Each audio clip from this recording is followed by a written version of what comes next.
Dydw i ddim yn teimlo'n ddiogel pan fyddai'n cerdded ar fy mhen fy hun.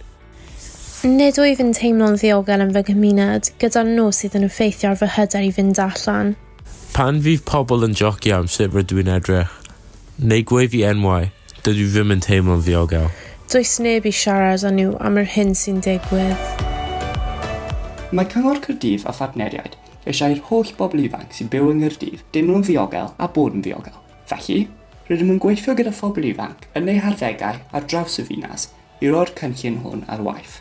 Mae ganddo 6 nod. Nod 1. Mae pobl ifanc yn teimlo'n ddiogel.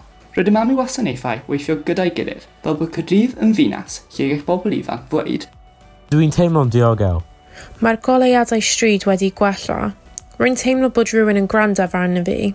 Mae gen i pobl eraill fy oed i siarad i a felly rydw i ddim yn teimlo ar fy mhen fy hun. Mae pobl yn parchu mai hwn yw fy nghymuned i hefyd.